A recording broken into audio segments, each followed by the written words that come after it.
Hi everybody, this is going to be a really short video just to talk about the thank you letter. It's often a forgotten tool to your employment search. The first thing I want to tell you is if I had two applicants, I narrowed my search down to two applicants and one sent me the thank you letter, that was the one that I hired. So keep that in mind. A thank you letter is just that. It thanks the person or persons who interviewed you. When I applied to the college, I sent 5 letters actually because there were 5 people on the committee. So here's an example of a really simple one. It's got the inside address, the address where we sent it. You should get the person's card before you leave, so you make sure that you have the correct spelling because you don't want to misspell it here in the thank you letter. So dear Mr. Wood, it was a pleasure speaking with you on Wednesday, January 23rd. Thank you for taking the time from your busy schedule to answer my questions. Your answers were helpful, blah, blah, blah, blah, blah. Followed by a signature at the end.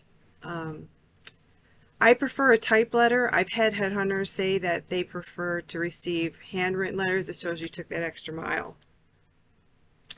Now, the one thing that's not covered in this thank you letter is maybe a question didn't go the way you wanted to in the interview. For example, when I was hired, I was asked what I would teach, what I thought I could teach in a hospitality program. The college was starting the hospitality program at that time, and I had worked in the industry. But I wasn't prepared for it. I hadn't looked at a curriculum or any syllabi, so I really couldn't answer the question, which is how I answered the question.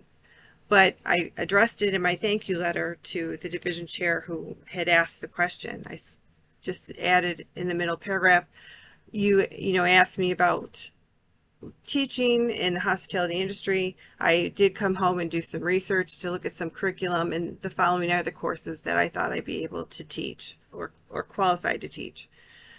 And there may be other things you want to address. I was asked about retention of students. I really wasn't prepared for retention. I had some ideas, but I really wasn't prepared to talk effectively on it, so I addressed that in another thank you letter.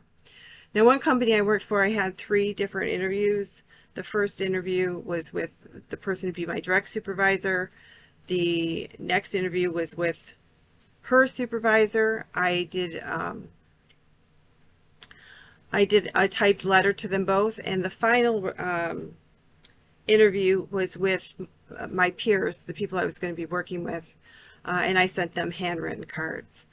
Now, my handwriting really sucks, so I'm not a big one on handwriting out cards for that reason, but it just felt right when they were going to be my peers. So last thing, you want to send the letter out 24 to 48 hours, no later than 24 to 48 hours to make sure they get it before they've made a decision. If you don't do it that quick, a lot of people say don't bother. So that's the thank you letter for your assignment for this topic. I want you to write a thank you note. You had an interview with me on November 15th, and you want to thank me for it. So good luck.